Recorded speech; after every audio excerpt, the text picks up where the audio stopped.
beda istilah, beda nama. Kenapa beda? Karena negaranya beda, bahasanya beda, tapi tujuannya tetap sama. Kalau di halal betul nggak ada apa istilah orang Indonesia, di Arab disebut namanya iwadah. Ini yang pertama. Kemudian yang kedua, ini ayah bunda, bapak ibu, saudara saudariku, ini mohon agak disimak karena agak sedikit sulit. Apa itu? Tentang masalah haul. Haul istilah bahasa Indonesia, terutama orang Sunda selalu pakai A dan N, jadi haulan. Coba Jumatan ayat Jumatan di Sunda. Di Sunda Jumatan ayat. Ayah, namun Ingrid berangkat ke masjid ditanya mau ngapain, kita jawab apa? Mau Jumatan. Itu istilah orang Sunda. Baca Yasin jadi apa? Yasinan. Baca tahlil? Tahlilan. Ya kan? Jadi ayat bahasa begitu itu istilah. Makanya kalau dengar ada orang ngomong, oh nggak boleh tahlilan, nggak ada di zaman Nabi, ya nggak ada tahlilan orang Sunda, bukan? Ya, itu istilah haulan. Ini tolong diperiksa. Haul pengambilan dari kalimat hala yaqulu haulan.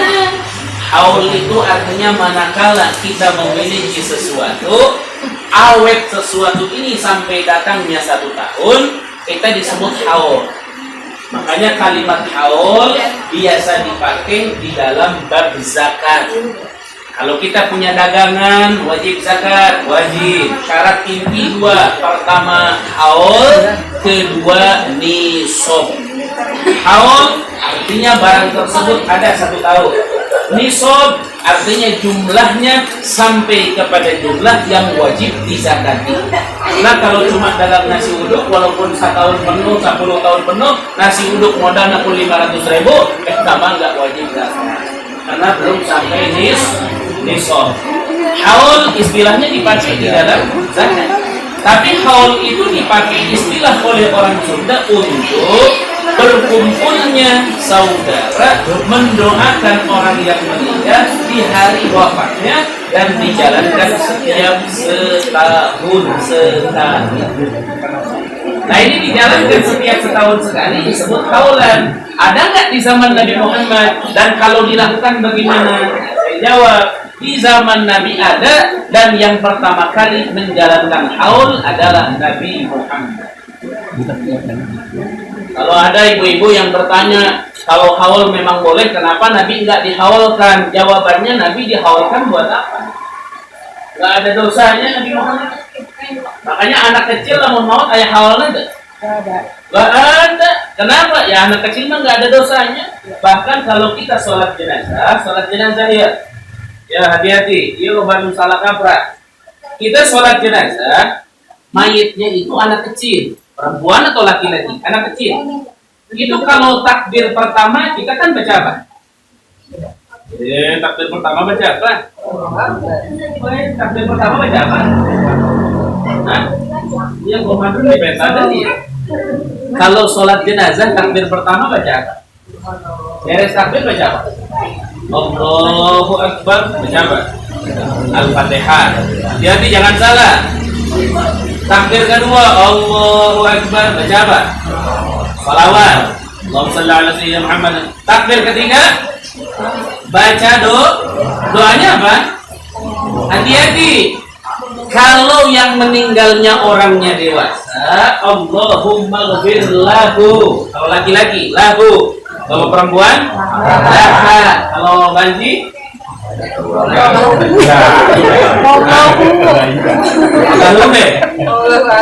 Allah alam. Lahir berarti ya, tengah-tengah ya. Emang kalau urusan banji mau muslimin. Allahu Akbar. Ini udah dewasa. Baru kalau udah dewasa, Allahumma ighfir lahu warhamhu wa'afihi wa'fu anhu wa'krim nuzulahu wa wasimat shalah. Udah beres doa itu, baca Allahumma inna hadza 'abduka wa ibnu 'abdika wa ibnu 'amatika kharajat min rawhid dunya wa sa'ati wa mahbubiha wa ma huwa la fi'atana terus. Allahumma innaka nazala bika wa anta khairu manzulin Allahumma kana musliman. Oh, eta teh doa panjang. Sampai Nabi mengatakan kalau ada mayit dibacakan doa yang panjang itu, dijamin mayit itu akan menjadi ahli surga. Cuman kiai orang mah warga hendak panjang dan pendek. Allahu Akbar. Assalamualaikum. Taradul. Padahal mestinya panjang itu yang takbir ketiga bisa sampai 5 menit. Doanya karena doanya panjang. Kalau anak kecil hati-hati, jangan Allah maghfirlahu. Emang ada dosaan anak tadi? Mohon maaf, ada bayi usia 2 tahun ada dosanya nggak? Nggak ada. Jangan bilang Allahumma maghfirlahu, nggak ada dosanya. Tapi Allahumma ij'alhu. Ini dari Nabi nih. Faradun li abawaihi wa salafan wa dukhran wa i'tibaran wa afrighi sabra ala qulubihima.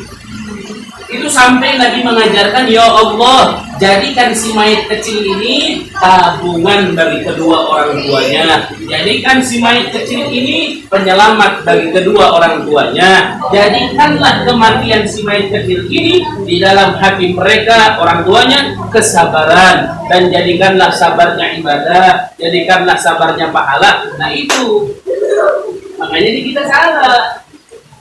Nah, kenapa ada haul dan siapa yang pertama menghaulkan? Jawabannya biar singkat. Yang pertama menghaulkan adalah Rasulullah SAW.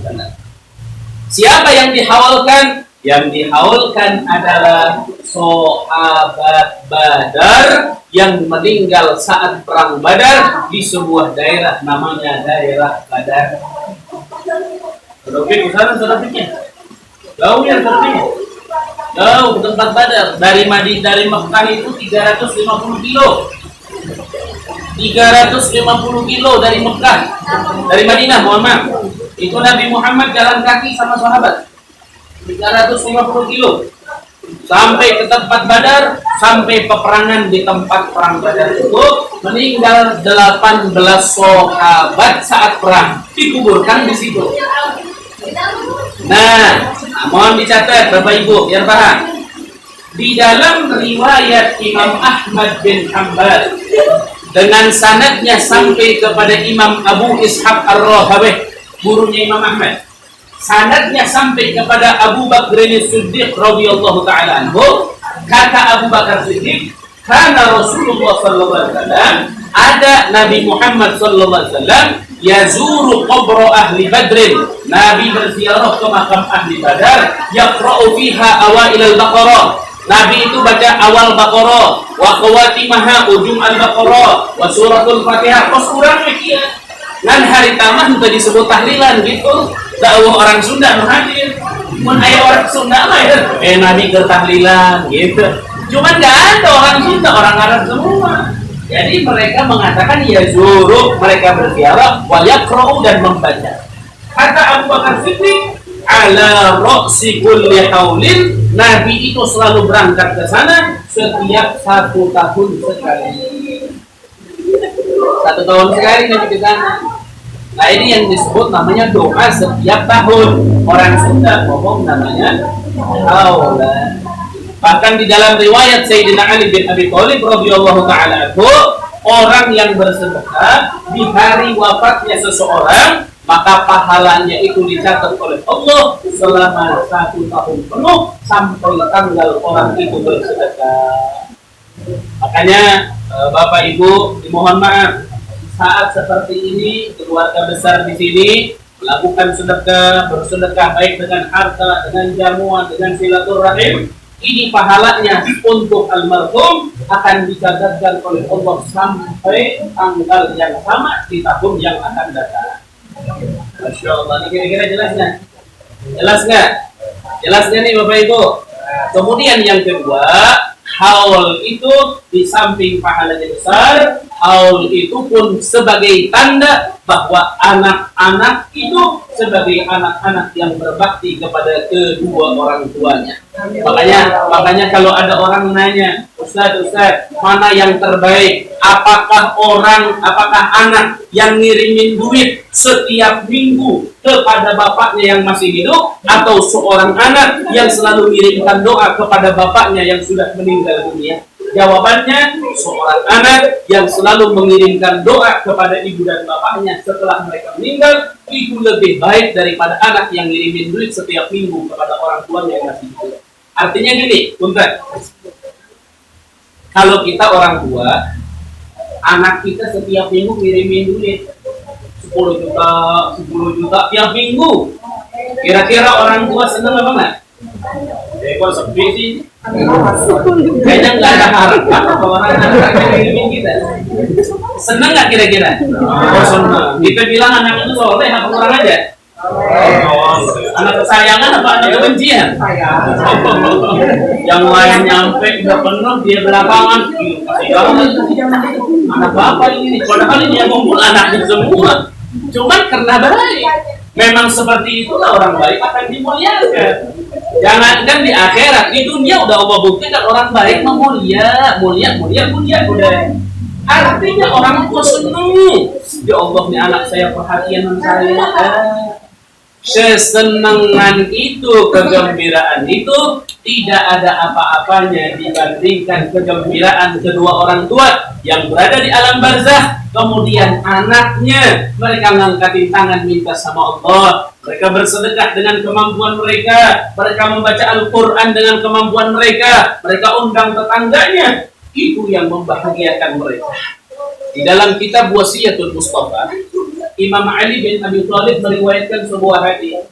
Rasulullah mengatakan, ini Rasul mengatakan, kata Rasulullah, andaikan seorang anak membaca surat Al-Fatihah untuk ibu dan bapaknya yang ada di alam kubur, kegembiraan ibu dan bapaknya di alam kubur saking besarnya diperumpamakan oleh Nabi, kebahagiaannya mengalahkan kebahagiaan orang yang memiliki dunia beserta isi-isinya.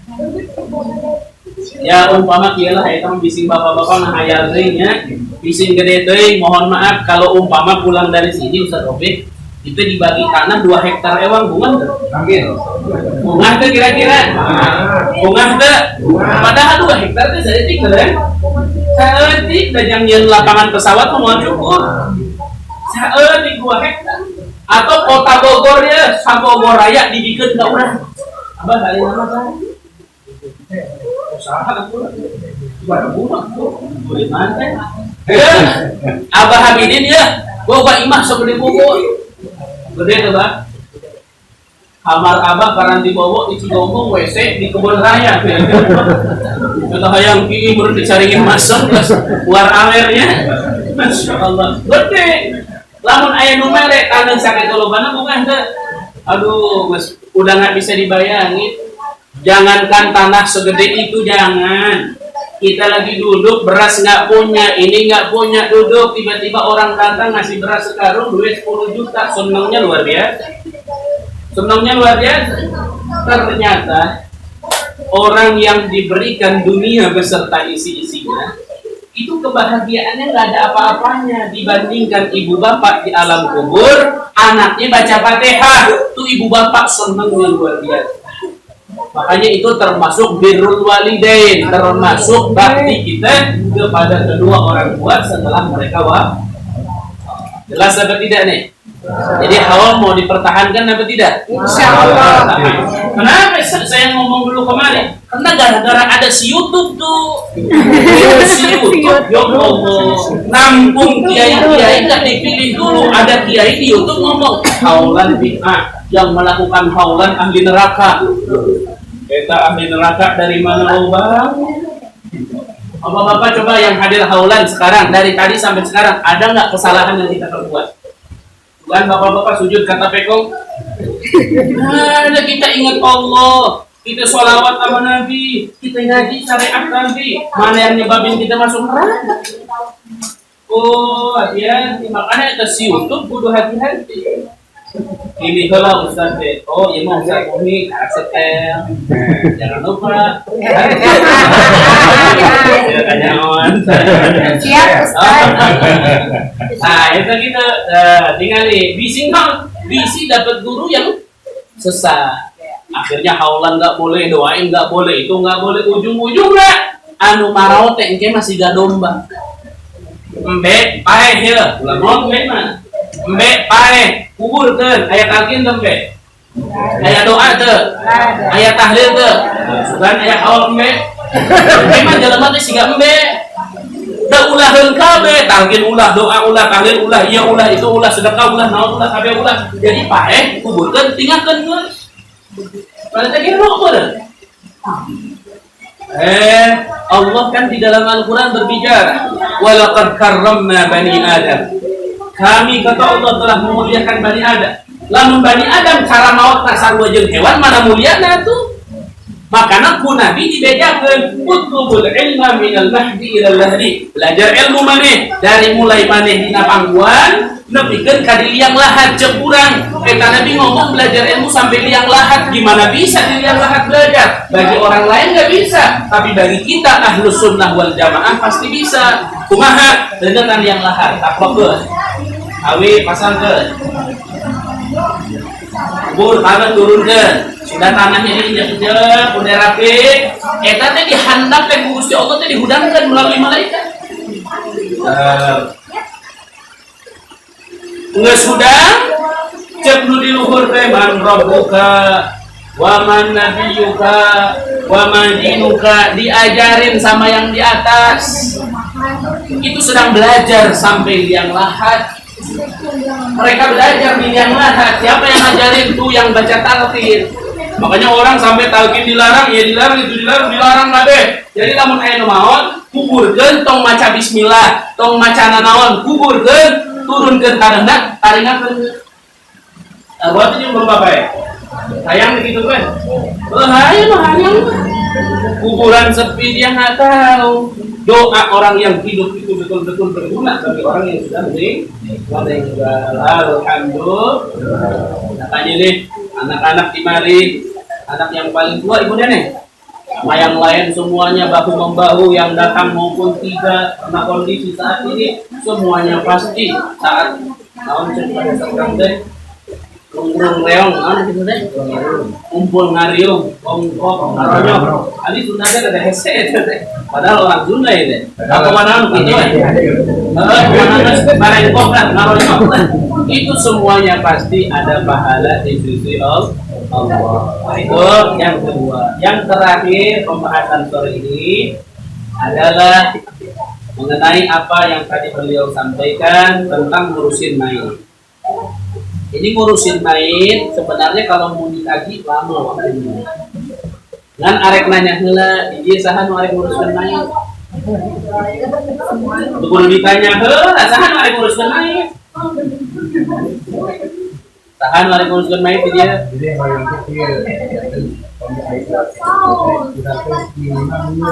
Nah, eta ieu saha nu arek ngiring ngamandian mayit? Semua Ustaz. Semua. Baik, maksudnya apa? Maksudnya apa? Ilmu yang akan kita bahas terkait itu bukan ilmu teori, itu ilmu praktek. Ilmu teori hanya sekali dan dapat pahala. Dan ilmu itu tanpa praktek akan hilang.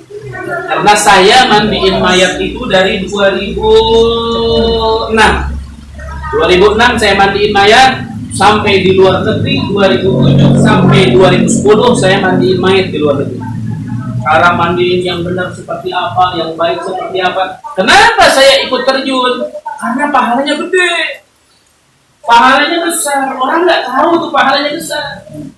Nabi SAW sampai mengatakan, orang yang ikut hadir kepada mayatnya seseorang, dia dapat pahala segede Kirot. Kirot itu gunung besar, 2 gunung besar. Dia kalau hadir nyolatin dapat pahala 2 gunung besar. Kalau dia berangkat ke kuburan dapat pahala. Itu yang hadir doang. Oh, udah meninggal. Udah, tunggu dulu kan. Ikut insya Allah ke makam. Ini yang beginian doang nih. Ikut nanti ke masjid, nyolatin Allah Akbar. Ke makam, ayo ke makam. Di makam cuman gini doang. Ini model yang ini doang pahalanya gede.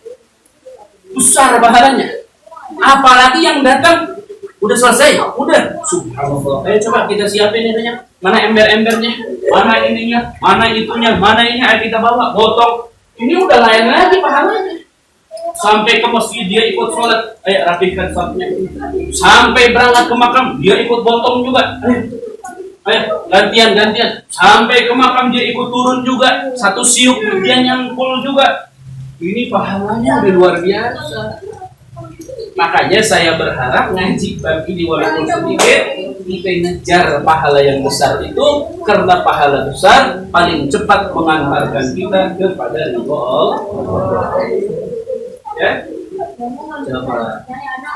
Baik, Bapak Ibu, yang pertama kalau orang mati harus kita apain? Bu, ibu-ibu dah. Kalau orang mati harus kita apain? Mandikan. Yang pertama kali Dirapikan. Bagus. Dirapikan. Kalau bapak-bapak diapain? Itu orang mati gitu ya. Pertama kali diapain? Mandi. Pengumuman dulu.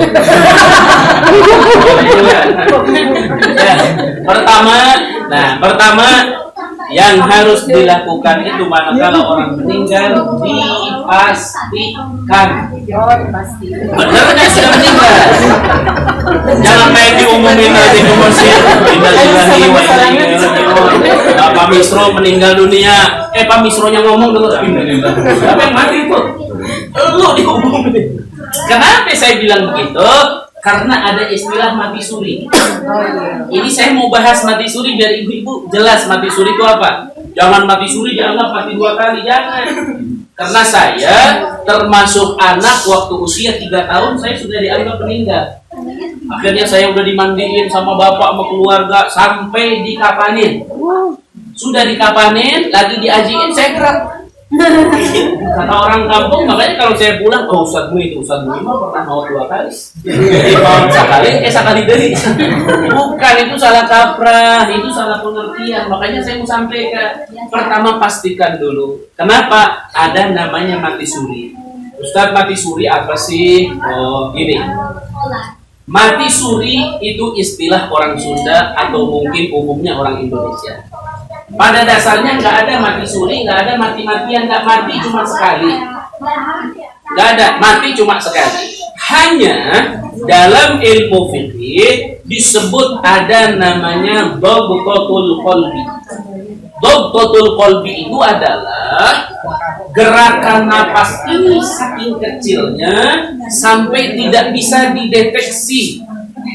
Dan saat diperiksa di sini pakai cermin juga nggak ada uapannya, karena kecil napasnya, sehingga dianggap meninggal.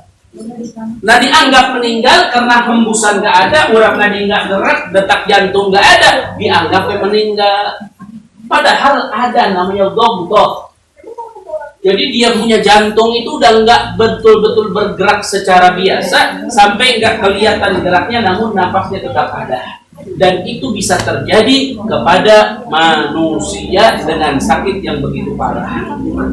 Makanya agar selamat dari yang namanya mati suri, kita nggak nyangka orang ini mati suri, kita harus tahu betul-betul orang kalau sudah mati sama yang belum caranya gimana. Dan cara yang paling pasti bukan cermin ditaruh di hidung, bukan diperiksa pakai kapas ditaruh di sini, gerak kapasnya berarti masih hidup, bukan. Apalagi kakinya diginiin, kebalik deh, berarti harus mawar. Bukan cuma itu, yang paling pasti itu adalah buka dia punya mata, olototan bu orang. Mun manehana balik molotot dari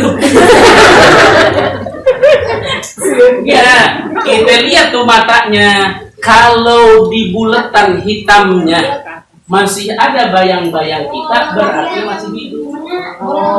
Kalau bayang-bayang kita nggak ada, berarti sudah meninggal. Kang, ya. Bayang-bayangnya dilihat. Nah itu kalau bayang-bayangnya masih ada, berarti masih hidup, walaupun hembusan napasnya sudah kagak. Iya bayang-bayang makanan dokter sok gaya dinya, pakai cocorong. Tapi gaya doang. Dan semua ilmu medis itu dari agama. Cuman kita nggak mau ngebedah, gitu doang. Kan gaya dokter, ilmu dokter lain, ilmu dokter, ilmu Allah turun lagi lewat Quran, lewat agama. Turun lewat susukan, lewat agama. Periksa, oh cara benar ya bang, nggak ada bayang-bayang kita, berarti sudah meninggal. Kalau sudah meninggal, baru yang kedua apa? Kita rapihkan, ikat ininya, karena tabiatnya manusia ngangap dan melotot, tutup. Baru buka bajunya, rapihkan semuanya, maka mandikanlah mayat itu. Percepat, jangan dinanti-nanti kalau ada orang meninggal. Ini kan banyak orang gaya, oh jangan dulu, nunggu saudaranya di Bondowoso. Ngapain ditunggu-tunggu? Kesian, jangan kesian ke yang hidup, kesian ke yang sudah mati. Jangan kesian yang hidup besok lusa masih bisa istighfar, ini yang meninggal kesian. Makanya percepat kalau meninggal itu. Percepat. Nah para jamaah, ini ada memandikan mayat ini perkara yang lumayan sulit, tapi lumayan juga gampang. Kenapa? Karena kalau mandiin di kita itu nggak jelas mandiinnya pakai praktek berapa, tapi sah. Makanya saya katakan memandikan mayat itu ada dua metode atau dua cara. Cara yang pertama, memandikan mayat itu nggak usah pakai aturan. Toko nama kabanjur kabeh, kacaian kabeh, cek kasar nama bawa we mayat potong karena pulang tuh. Itu paling sedikitnya dan sudah sah. Kenapa? Karena ada aturan yang baik, itu memiliki cara. Ada 3 cara. Maksudnya airnya 3. Ada air 5, ada air 7, ada air 9.